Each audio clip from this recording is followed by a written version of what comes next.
子夜时分，凤阁城城东的一条巷子里，张宅的大门被人叩起，声音急促有力，听着叫人心慌。张宅的门房将府门打开了一条缝，眯起一只眼睛往外看，却什么也没有看见。他砰的一声将门关上，敲门的声音却又响了起来。人敲三，鬼敲四，鞋不对脊，脸不对镜，喉不对门。长宁侯府的门房也打开了一条门缝。你是何人？为何这个时辰来敲门？你可知这是什么地方？开门，让我进去。门房不敢开，没有听说有人大半夜来访的，于是大门砰的一声被关上了。凤歌城不是在宵禁吗？这姑娘怎么这个时候还在外头？不知她跟长宁侯府有什么关系？萧云舟没有说话，却是朝着穆长黎的身后看去。他胯下的马忽然开始打颤，任他如何拉缰绳，那马都在步步后退，头也低了下来，好像看到了很恐怖的事情。原来在他身后站着一个小男孩，小男孩直勾勾地往这边看，目光是盯着穆长黎的。给路，快追！不用了，追不上的。刚刚那个孩子你看到了？看到了。他长什么样？4、5岁左右，身着红袍，大眼睛，很白净，很好看。没有看到别的？你指什么？穆长黎摇了摇头，没有再说了。你是穆家的人？算是吧。你是穆家的亲戚吗？要进长宁侯府？但是他们不让我进。关于刚刚那个孩子，日后你若有需要帮忙的，可以到长宁侯府来找我。你不是进不去吗？穆家不是不让你进吗？当初让我走的时候没有经过我的允许，如今我回来了，自然也不需要让他们同意。他绕开萧云舟，站到了长宁侯府的院墙底下。你是从战场上回来的人，我闻得出你身上的味道，想必你就是我那未过门的姐夫了。他说到这里，忽然纵身一跃，人轻轻飘飘的就站到了墙顶上。提前祝二位百年好合。话说完，人往后一仰，直接仰进了幕府。北路觉得自己看到了一个疯子，他指着墙上头，惊得都说不出话来。哪儿来的未过门的姐夫？胡言乱语。哦，殿下说的是，哪儿来的姐夫？咱们回京就是为了退婚的。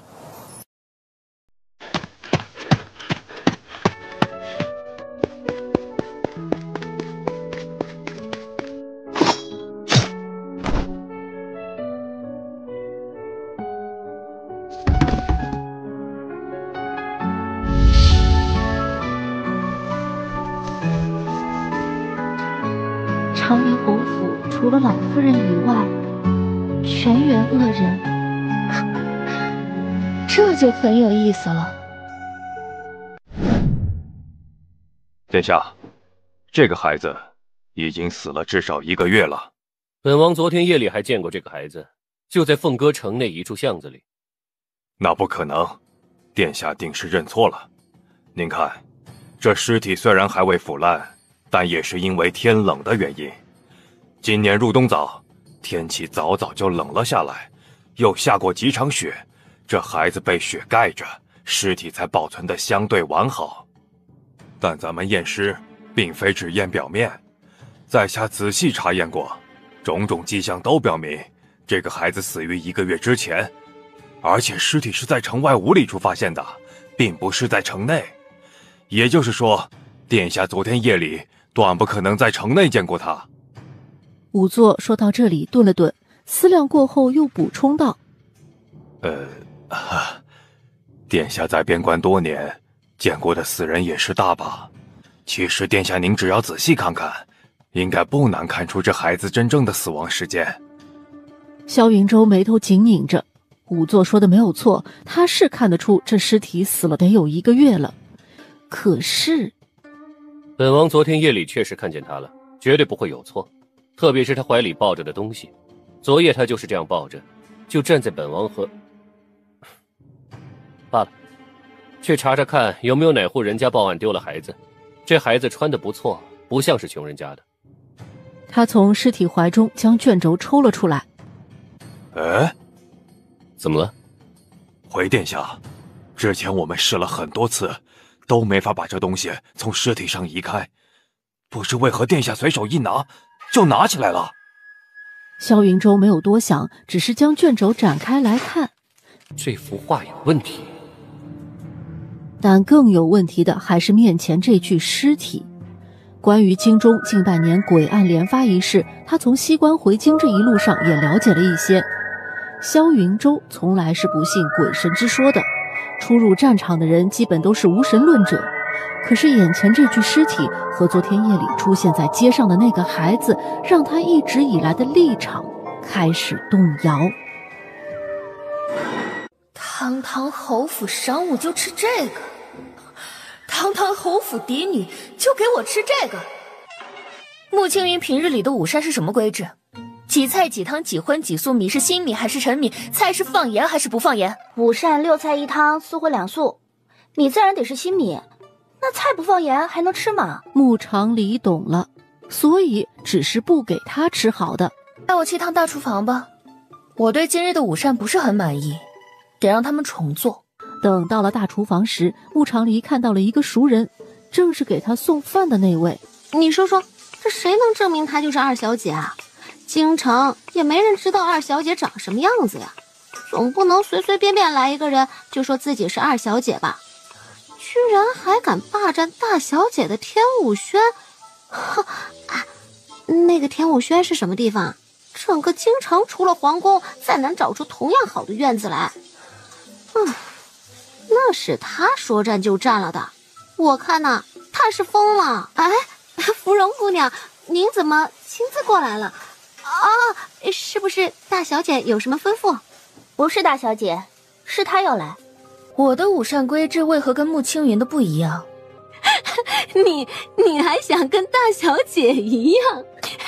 喂，你以为你是谁啊？这也就是呢，侯爷还没回来，府里呢才没有拿着大棒子把你打出去。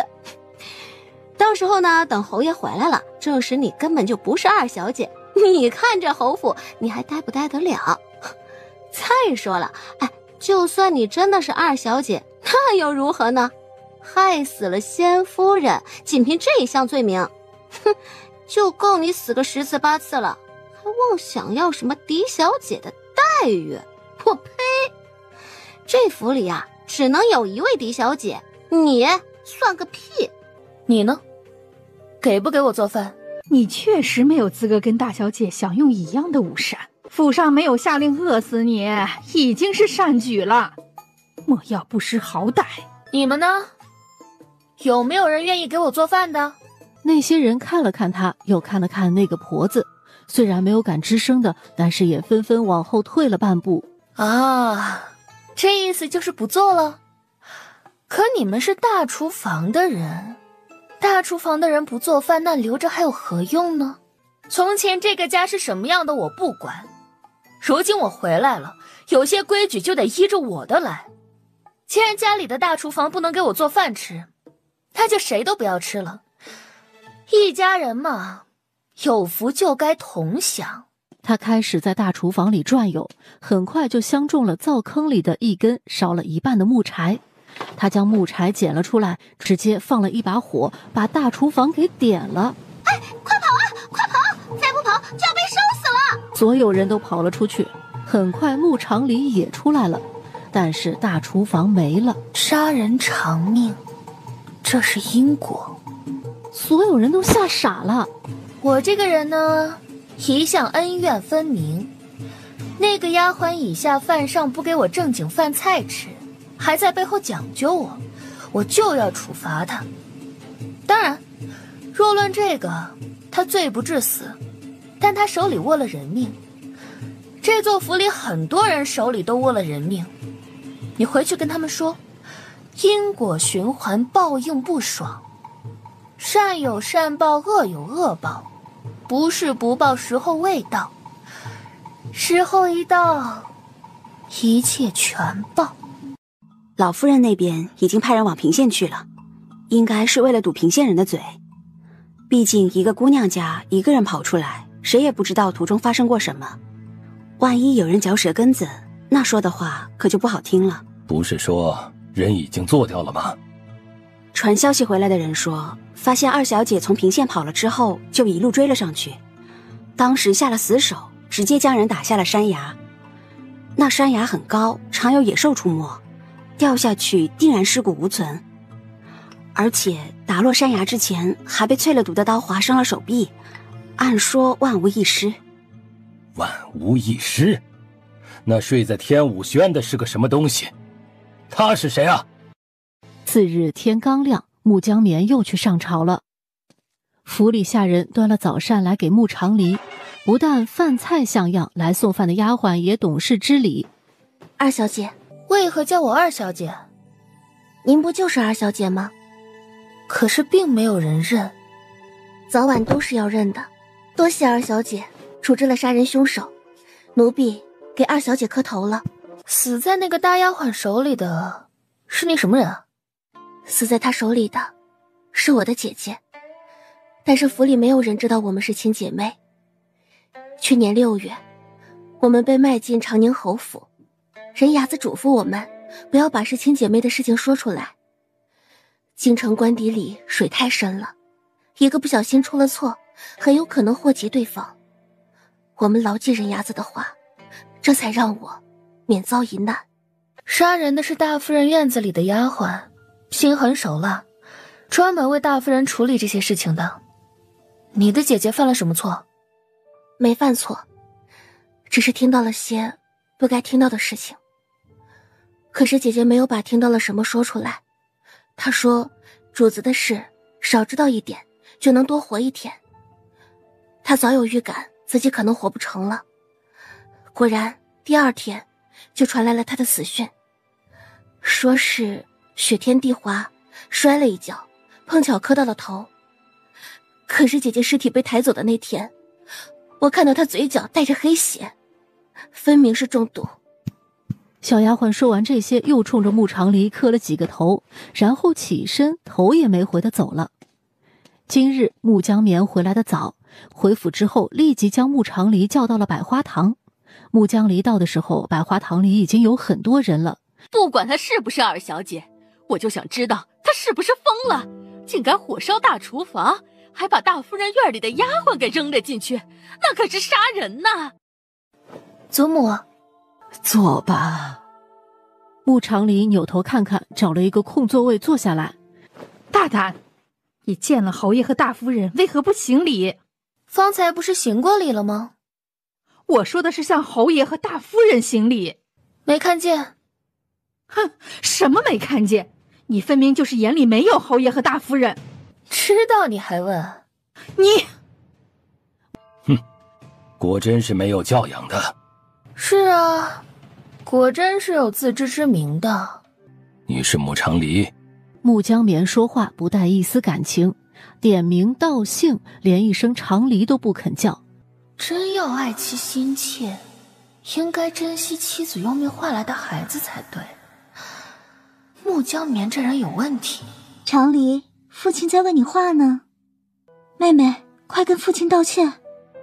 是应该道歉，管生不管养，把亲生女儿扔到乡下去受苦，还故意流露出厌恶之色，引得老宅那边的人极尽所能的苛待于我。侯爷不应该跟我道歉吗？父亲息怒，父亲千万不要怪二妹妹，二妹妹不是故意的，她只是在乡下多年，心里面委屈。父亲就原谅二妹妹吧，我今后一定会好好的开导她，不让她记恨父亲的。都是从一个娘肚子里爬出来的，你看看你姐姐，再看看你自己，真不知道这些年在平县都学了些什么。你都说了那是平县，在县城里自然没有在京城学得多。再者说，你出那份让我学好的银子了吗？你想要什么？费尽心思来到长宁侯府，不就是来要好处的吗？说说看吧。我不要东西。听闻大姐姐要与九殿下成婚了，我回京观礼，那观礼之后呢？观完礼就回去？不回去啊？回都回来了，为什么还要回去啊？比起平县，这里才是我的家。我是我母亲拼了命生下来的孩子，她既然把我带到这个世上，自然是希望我能好好生活。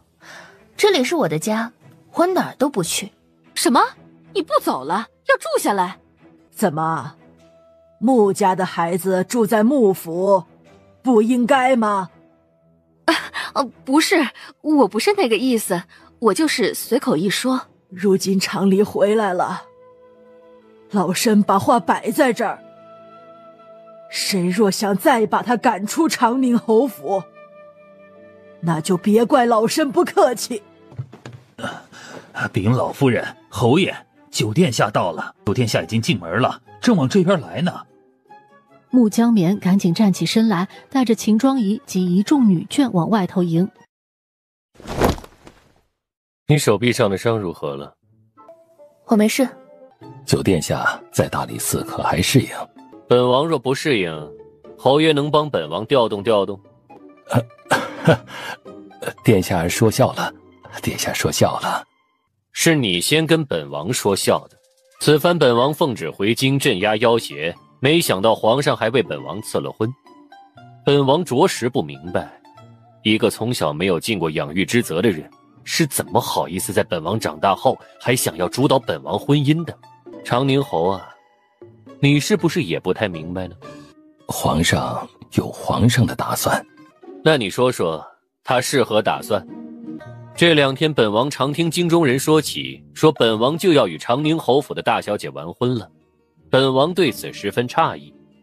长宁侯能否告诉本王，究竟是谁先说的本王要娶你穆家的大小姐呢？九殿下这是何意啊？你与本侯爱女的婚事是皇上赐下的，对于这事，殿下若是有异议，可以到殿前去与皇上理论，而不是到我长宁侯府来肆意羞辱。殿下，这里是京城，不是西关。没错，这里是京城，不是西关。否则你这样与本王说话，本王的副将早就一刀砍了你的脑袋。关于赐婚，长宁侯应该仔细看看圣旨上写的是什么，再来与我家殿下说话。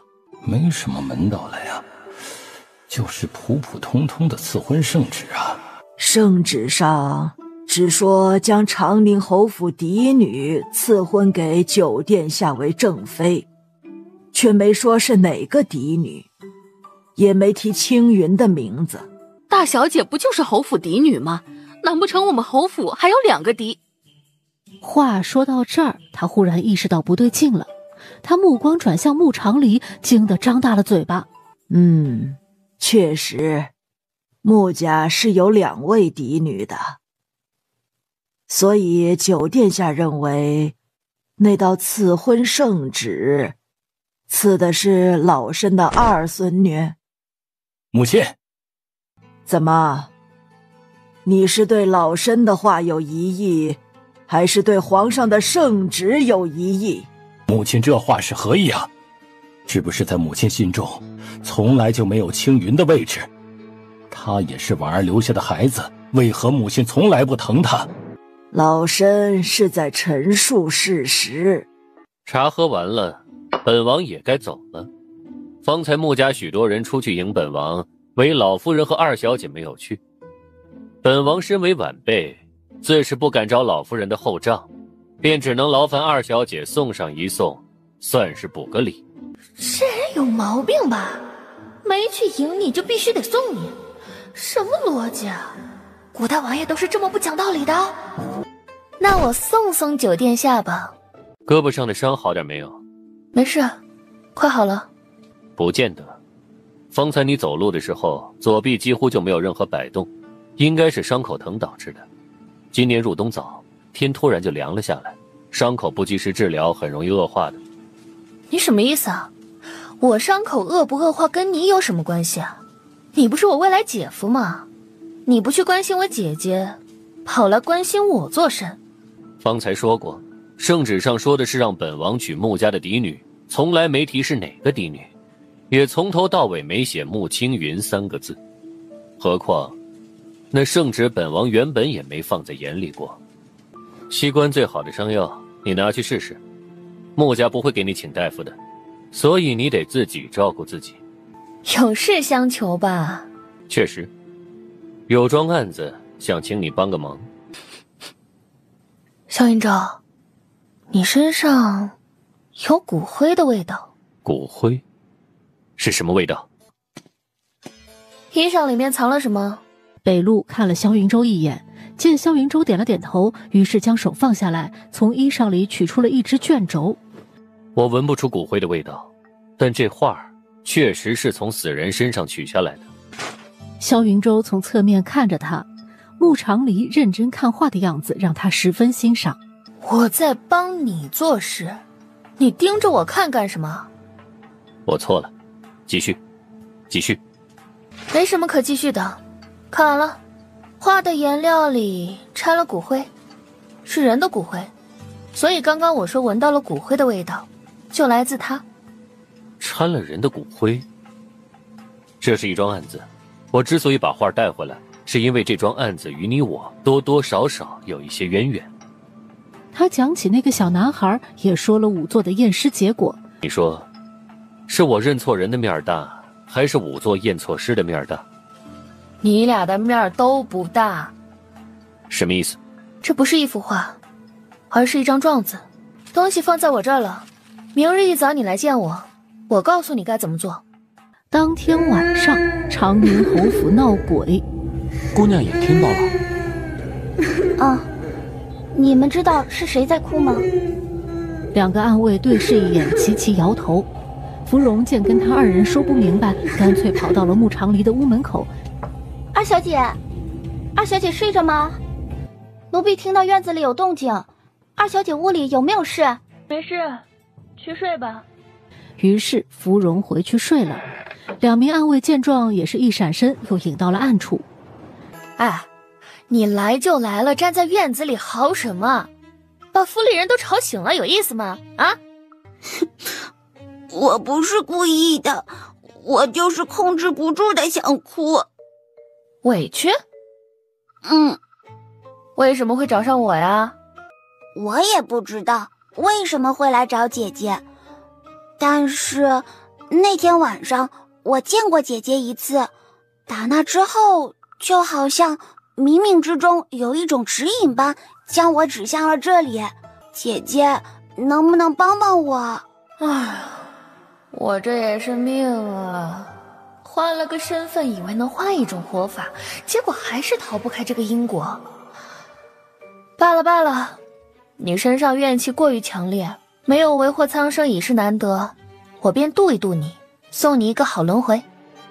早膳已经送来了，奴婢伺候二小姐洗漱吧。又是在大夫人的小灶间做的？是。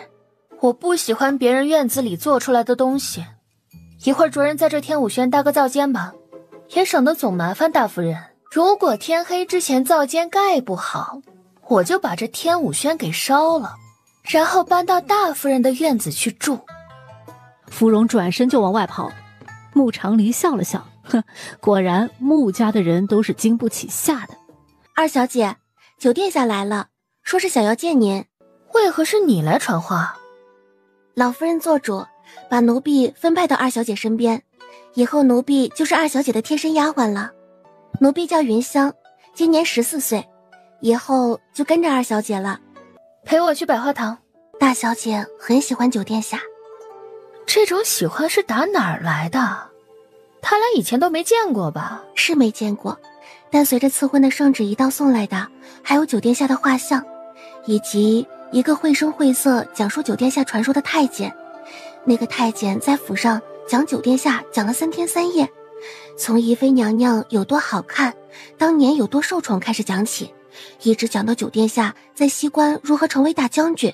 大小姐听得十分着迷，自此啊，心心念念就等着九殿下回京呢。除此之外呢，他相中九殿下还有没有别的原因？说老爷原本啊做好了要把大小姐嫁入太子府的打算，之所以一直没嫁，是因为太子府有正妃，而且大小姐也不愿意嫁给太子，因为太子今年已经30岁了。长得也不是众多皇子里出挑的，而且太子的个头有些矮，人也有点胖，确实在外貌上跟大小姐不相配。怪不得你姐姐说主子的事少知道一件就能多活几年，这些话你可别到处去说，记住了没？奴婢知道，奴婢不会当着别人面说的。不过这些也不算是什么秘密，府上的人都知道。二人说着话就进了百花厅。常离，快给九殿下问安。祖母，见过九殿下吧。二小姐送本王出府吧。又要送他出府？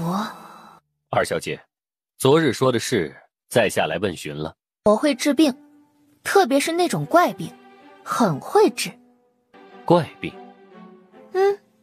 就是那种很怪很怪，但是大夫又找不出症状的病，我都能治。所以，你的意思是？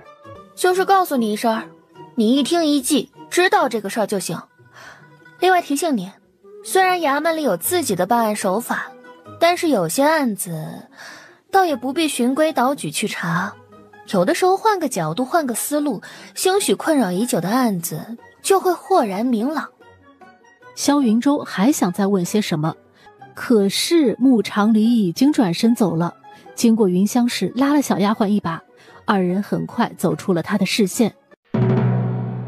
今儿天刚亮就有人来报案，说是昨天夜里听到了小孩的哭声，只闻哭声却不见人。下官就问那些来报案的人，为何不到凤阁府衙门去？殿下您猜怎么着？那些人说凤阁府衙门也去了，排队的人实在太多了。意思就是昨天夜里有很多人都听到了哭声，所以今日一早就不约而同到衙门去报案了。是，其实下官昨夜也有听到孩子的哭声，声音不大，离得也很远。下官以为是哪户人家不守宵禁的规矩，带了孩子上街呢。殿下听到了吗？萧云舟也听到了，他不但听到了，他还顺着声音寻了一段，后来发现那个声音进了长宁侯府。殿下要查吗？这桩案子不出意外，肯定还是要并入诡案当中的。只是先前人们都抱有希望，说朝廷请了九殿下回京镇邪，只要九殿下回来了，妖邪诡案就不会再发生了。可是这若真有妖邪，又怎是一个活人能镇得住的？你有没有听说最近城里有没有什么人生了怪病啊？殿下是指哪方面的怪？跟诡案有关的吗？还是……也不一定是跟诡案有关，就是那种明明有生病的症状，但大夫又查不出来的。这样的事就算有，消息也传不到大理寺，除非是哪户官邸出了这样的事，那兴许会传开。昨天晚上我父亲在家中提起一个人的病症，不知算不算殿下说的怪病。我父亲在太医院任职，是宫中的御医。昨晚上他说起有一位在城里开医馆的朋友请教他，说城东有户人家的老太爷生了一种怪病，身上像火烧一样难受，每时每刻都在冒汗，衣裳不到半个时辰就要换一套，不然就会被汗水浸得全湿。请了很多大夫去诊病，可是所有大夫都诊不出是什么毛病。我父亲说起这件事时也觉得很奇怪，他因为好奇，昨日下午特地去那户人家看过，可惜父亲望闻问切，使尽一切手段，那位老太爷除了有一些老年病之外，再没有其他病症。换句话说，就是没有治他奇热无比的病因，好像一切都是他的臆想。那会不会就是臆想？我父亲也是这样下的定论。昨晚提起，我听了之后倒也没觉得如何，但方才殿下提起怪病，我就又想到了这个事情。殿下，您说这算怪病还是算癔症？有些案子倒也不必循规蹈矩去查，有的时候换个角度换个思路，兴许困扰已久的案子就会豁然明朗。小孩看到鬼叫，卷宗上给出的定论是孩子发烧烧糊涂了，那么有没有可能孩子真的看到了鬼叫？包括那个有火烧之症的老太爷，会不会根本不是臆想，而就是穆长黎所说的怪病？北路，回去接一趟穆家二小姐，直接到那个有火烧之症的人家，本王也往那边去，咱们在那家门前会合。说说吧，什么怪病啊？萧云舟也不墨迹，快速地将从银屏那里听到的事情讲了一遍。我只管看病，不管查案。你带这么多人来，那户人家也不傻，太打草惊蛇了。二小姐的意思是，那户人家有问题？有没有问题，看过之后才知道。张毅眼瞅着他们几个都进了张宅，一脸的诧异。哦，合着打草惊蛇就差他一个人是吧？小厮恭恭敬敬地把他们请到了老太爷的院里。老太爷的2个儿子正在院中争吵。说没得治那位是我们家大老爷，大老爷是嫡子，老太爷病了之后，家中事情都是他说的算。那二老爷呢？叔叔的？二老爷是个很温和的人，对我们下人很好，学问也好，可惜就是因为是庶出，家中很是受排挤，特别是受大老爷排挤。替我感谢尹太医，但是我爹这个病我们不治了。大哥，再试试吧，大夫来都来了，试试又能怎么样呢？是，我看你纯是想让父亲遭罪。打从父亲得了这个病到现在快1个月了，太医都来过，谁治好了？每次不是扎针就是灌药，父亲被折磨得不成样子。我这个当儿子的如何能忍心呢？果然处处都是白眼狼。我只希望父亲能把病治好，大夫来都来了，试试又能怎样？大老爷狠狠地瞪他，然后又向萧云舟看了过来。是这位女大夫。女大夫？这也太年轻了，她能治什么？你这是在质疑本司正，还是在质疑我的父亲？随着众人进屋，张家老太爷的病也展现在了人们面前。把窗子给我打开，都打开！你们想热死我吗？丧良心的东西！你们是不是诚心想热死我，好抢夺我的家业？父亲，开窗会冻死的，没有人想害您的性命，咱们都在努力保您的命。父亲如果真热，开窗也不是不行。不如到外面凉快凉快，地上盖着雪，躺在雪地里才解热。你究竟是哪里的大夫？我父亲这个岁数，你让他到雪地里躺着，他没命了算谁的？算我的呗。他热，你不让他凉快凉快，难不成想让他热死啊？再者，左右这病也没人能治好，那就死马当活马医呗。绳子一解开，那人二话不说，嗖的一下就跑了。只见张老太爷到了院子里，直接就往地上一躺，地上盖着的薄雪一遇到他，就像遇着了火一样，瞬间就化开了。好像有人在烧开水，而张老太爷就像灶堂里的柴火，水就是靠他燃烧出热度才开的。行了，把你家老太爷请回去吧，用温水擦擦身子，开点管烫伤的药膏回来涂一涂。走吧，这老爷子根本就没病，什么神医来了他也是没病。哼，以后不要什么人都放进来，白白折腾老爷子一回，连脉都不诊就走了，简直就是个骗子。发生了什么事啊？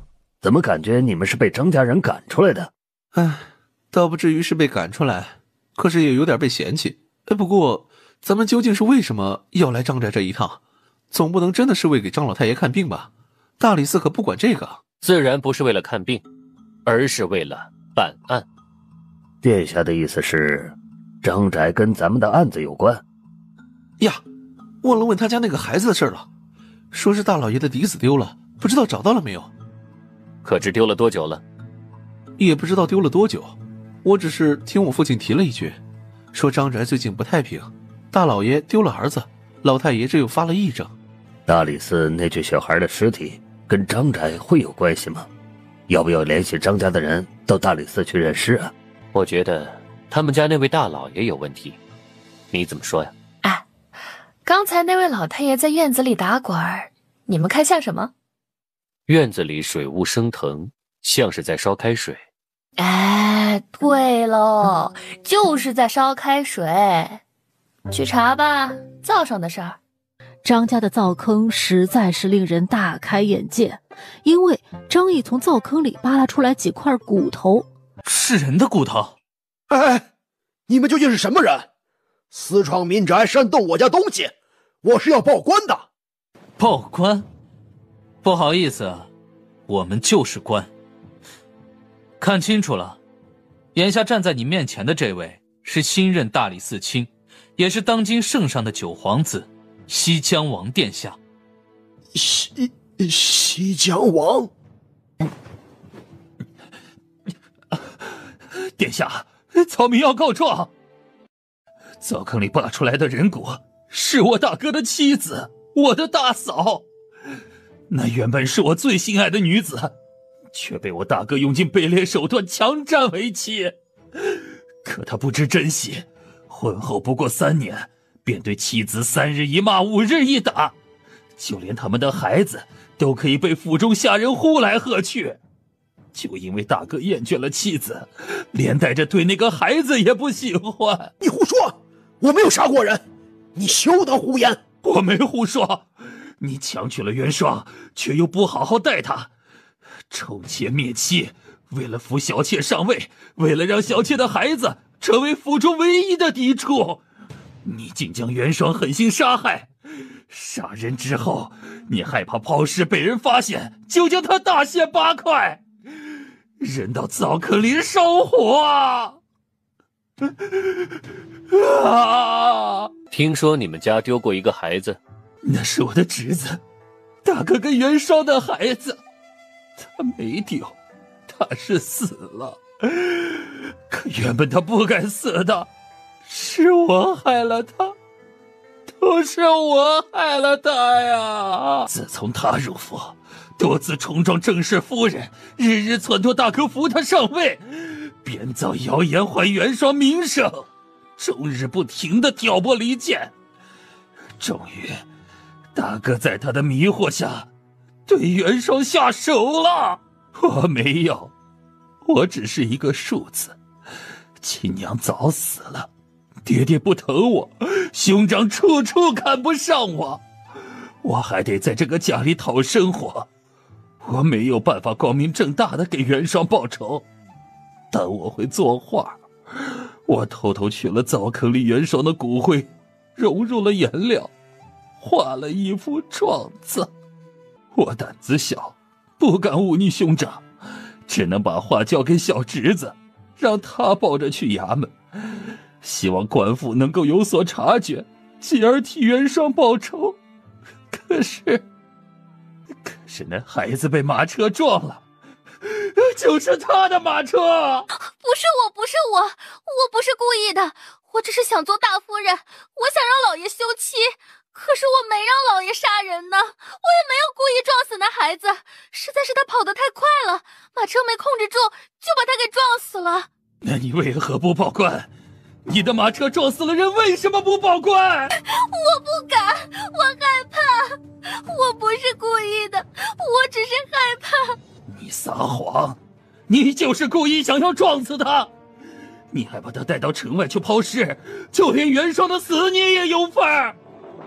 大理寺的官差把手里的杀威棒砰砰在地上杵，几下功夫，那个小妾的精神就崩溃了，全招了。孩子刚被撞倒时其实还是有气的，但后来被抛尸在城外，活生生给冻死了。那小妾看到孩子怀里抱着的卷轴，想要取出来，但是无奈孩子抱得实在是太紧，再加上路上有人经过，她吓得不敢再逗留，只能匆匆将孩子推到了枯枝里，坐着马车回了城。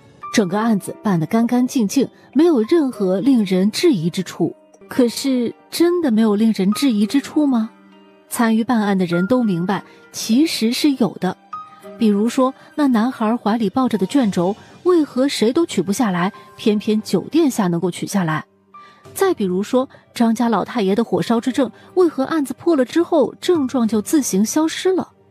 火烧之症对应烧过尸体的灶坑，两者发生在一家里，当真只是巧合吗？其实赐婚的圣旨上从来没提穆大小姐的名字，先前是误会了。哎，能不能把从张家灶坑里扒出来的人骨，还有那小孩的尸体给我？给你的伤药用过了吗？你怎么总纠结我的胳膊啊？你帮我办了一桩案子，我医好你的胳膊。交易？可惜你的伤药不好用。一道狰狞的伤口落进了萧云舟眼底，看得他直蹙眉。怎么回事？给我看看。你这伤口太深，再不医治啊，手臂就废掉了。没你说的那么严重，这伤除了疼一点，倒也没什么太大的事。只是疼一点？年纪轻轻的女孩子受这么重的伤，却一点都不放在心上。穆长离啊，你越是不心疼自己，就越是没有人心疼你啊。怎么，我心疼我自己，别人就也会跟着一起心疼我啦？开什么玩笑！萧云舟，你也在西关那么多年，你心疼过自己吗？啊，别人心疼过你吗？你冲进战场的时候，有人担心你会不会回来吗？自然是有人担心我会不会回来的。我的副将，我的随从，我的部下，他们都在担心我。我不是那个意思。哎，没事儿，早就习惯了。伤药用过了，那药是西关的军医调配的，十分好用。但是对我没有效果，我确实涂过了，可还是这样。不过也没什么关系，我心里有数，我知道怎么能让它好起来。你说说看，或许我可以帮你。你帮不了，能不能让我把尸体和人骨带走啊？那孩子是张家的，虽然父亲被打入死牢，但家里还有祖父在。按说尸体应该交还张家，由他们安葬。至于人骨，张家的二老爷今早还来过，想领回去。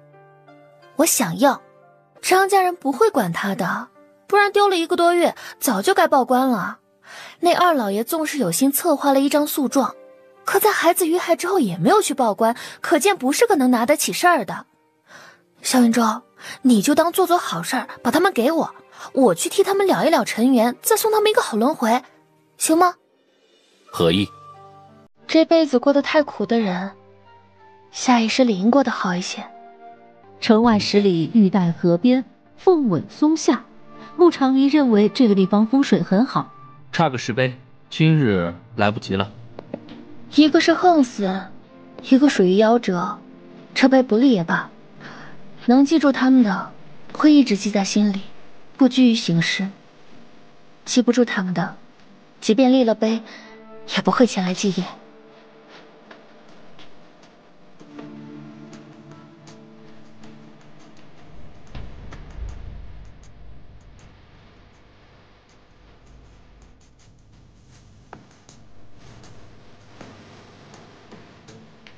需要本王帮你叫门吗？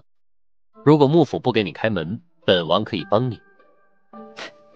帮我干什么？把这扇大门劈开吗？用不着，真想破门而入，我自己也行。不过穆家的人应该不会蠢到同样的错误犯2次。这种不给我开门的戏码要是再上演一遍，那我就把整个长宁侯府都给烧了。好，本王替你加把柴。话音刚落，长宁侯府大门立刻就打开了。哪能不给二小姐开门呢？咱们一直等着二小姐回府呢。二小姐快进去吧，外头冷，别冻着。穆长离勾了勾唇角，抬步往府里走，一边走一边冲着身后挥了挥手。萧云舟也挥了挥手。回衙门吧，剩下的路本王走回去。我家殿下想散散心，你回吧。车夫这才赶着车走了。主子啊，咱那退婚的事儿还办不办了？萧云舟狠狠瞪了他一眼，大步走了。北路赶紧在后头跟上，嘴上没有闲着。先前殿下抗拒赐婚的圣旨，对穆家大小姐也不屑一顾。咱们可是说好了的，一回京就把圣旨甩皇帝脸上。可这好几天过去了，属下怎么觉得主子改主意了呢？主子，您该不会见过那穆家大小姐之后也动心了吧？穆家大小姐？不行，没有印象。她到底长什么样来着？属下也没记住。都说穆家大小姐容貌天下第一，但属下觉得也就那样吧，看一回都没记住特征，可见也就是平常女子，不像二小姐灵气逼人，虽然性子冷淡了些，但架不住人家本事的。主子，您说穆家二小姐是不是在破案上有点天赋呀？话多。主子，您说二小姐手臂上的伤怎么就不好呢？她真的用咱们的药了吗？那伤药在西关也算久经沙场了，多重的伤口都能愈合，怎么到她那儿就不好用了呢？她是不是不信任殿下，压根儿就没用啊？明日你去一趟烈日营，叫咱们的医官去长宁侯府给他看看。穆家二小姐协助大理寺破案有功，这些是我们应该做的。懂，属下懂。属下送主子回府后，立即就去烈日营。长宁侯府天武轩，穆长黎回去的时候，看到芙蓉在院子里站着，时不时抻着脖子张望，像是在等人。二小姐，您走之后，云香就被大夫人叫去了，到现在都没回来。二小姐要不要过去看看呢？前头带路。这个时辰了，你来做什么？我的丫鬟云香呢？听说被大夫人叫过来问话，也不知道问的是什么话，问了一整天。另外还得问问大夫人，为何趁我不在叫走我的丫鬟？这是要跟我的丫鬟为难，还是冲着我这个主子来的？云香的丫鬟现在怎么样了？打了板子，关在柴房呢。咱们不能直接动手将人给处死，但打板子的人下了死手，伤成那样了，才喝上几天，人也就没气儿了。身边没有趁手的人就是不行，处理个丫鬟还要等她自己饿死。哎，夫人还是不要想这个了。以前是处理得快，但是风险也大呀。赶紧解决了他吧，他死了，我也就能安心了。可说是安心，却又觉得似乎哪里不太对劲。秦庄仪忽然意识到是院子里过于安静了，她腾的一下起身，快步向门口走去。门一开，院子里一个人都没有。此刻天武轩很热闹，那些先前在念青院围住他对他出言不逊的下人都被他带回了天武轩。芙蓉到现在都没有想明白二小姐是怎么把这些人都给弄回来的，就记得念青院的婆子和丫鬟正在讥讽二小姐，然后二小姐就往前走了几步，手挥了几下，那些人就一个个神情呆滞的跟着她一步步走回了天武轩。那个场面怎么说呢，有点像某地的赶尸。二小姐，你把他们都带回来，要干什么呀？那你说大夫人把云香弄过去是干什么呢？不知道。那你知道云香到了念青院后遭遇了什么吗？芙蓉又想说不知道，但是穆长黎眼睛一瞪，他就招了。挨打了，云香她挨打了，30大板，屁股都打开花了。原因呢？原因是他们说云香偷了大小姐的东西，藏在自己的屋子里了。其实是念青院的人自己塞过去的，他们就是要找云香的麻烦，因为云香的姐姐前阵子死了。还有呢？还有，没有了。二小姐，奴婢就只知道这么多。二小姐，这事跟奴婢没关系，你放过奴婢吧。也没把你怎么着呀？没有吗？那二小姐，您把他们都弄过来干什么呀？打呀。打？对啊，大夫人把我的丫鬟弄到她院子里打，我自然要把她的人弄到我的院子里来打喽，这不都是跟她学的吗？院子里砰砰的声音传来，只见芙蓉下了死手，把那些人一个个都踹趴在地上，手里抡着一个大板子，拼命的往腰臀上拍。二小姐，接下来怎么做？接下来你就去趟念青院，跟秦庄仪说，让她把云香给我放了，否则我就把她院子里这些人往死里打。而且打完奴才我就去打主子，他要是扛揍，那他也可以当我什么都没说。反正我是乡下来的野丫头，我没有教养，我有娘生没爹养，我见谁打谁。又是奴婢去说，不然呢？我也没有别的人可以使唤呀。快去吧啊！早去早回，回来之后还得给我做饭呢，饿了。哎，对了，天武轩的灶台搭起来了吗？啊，搭好了，改造了厢房边上的一间屋子，已经可以用了。奴婢这就去聂庭院，早去早回，然后给二小姐做饭。二小姐，咱们吃点简单的行吗？奴婢会擀面条。去吧。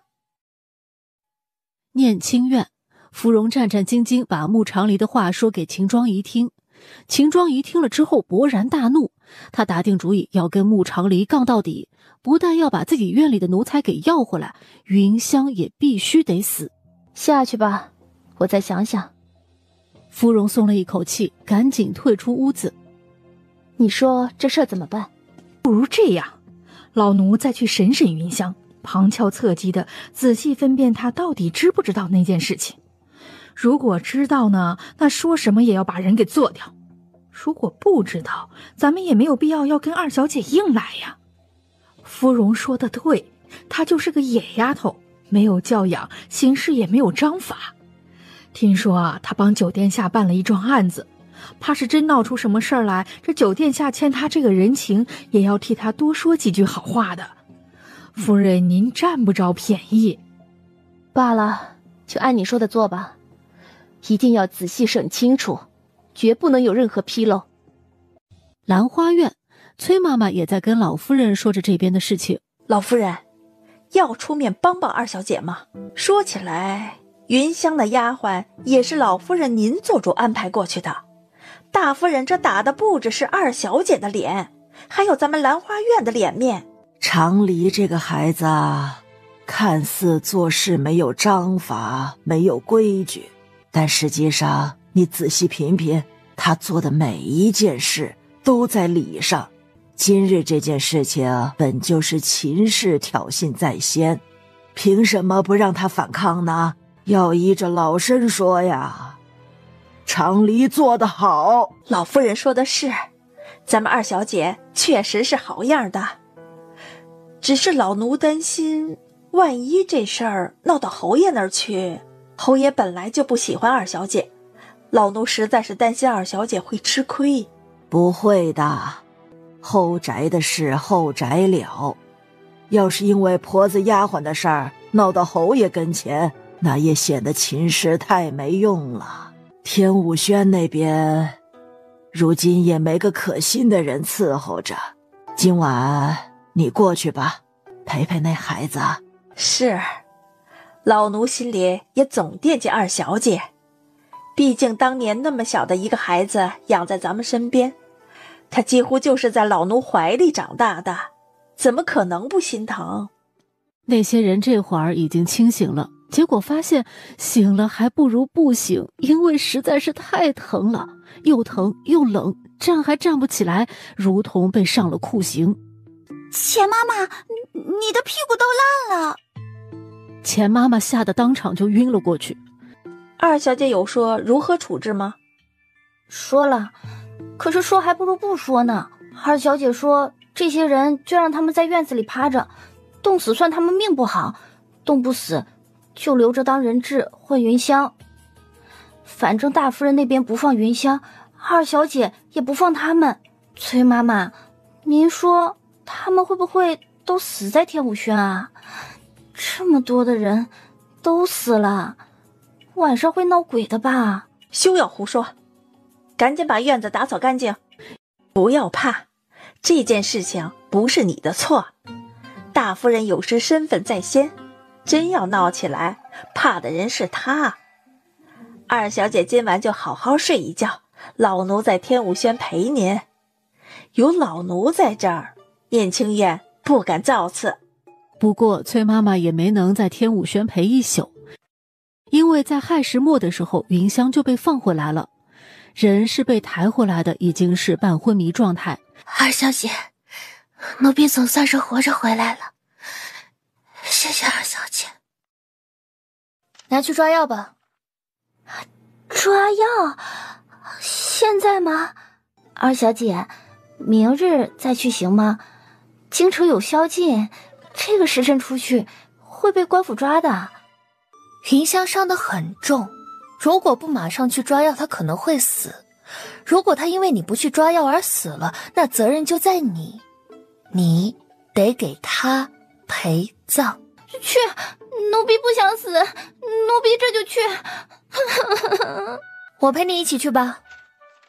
就在芙蓉心都死了之际，忽然听到穆长黎说了这么一句，他以为自己听错了，但穆长黎确实披上了外袍，大步往外走。芙蓉赶紧在后头跟上，心里也松了一口气。宵不宵禁的不说，多一个人好歹能够壮胆。二小姐，人还怪好的。二小姐，咱们就这样出府了，那余香怎么办？没有人照顾她了。府里不是有管家吗？再不济还有大小姐和大夫人呢。你去跟他们说，我亲自出门给云香抓药。在这期间呢，云香的性命就劳烦大夫人和大小姐照顾一二了。如果期间有什么差池，我就找他们给云香偿命。芙蓉脸一白，赶紧快步往前跑。奴婢这就去说。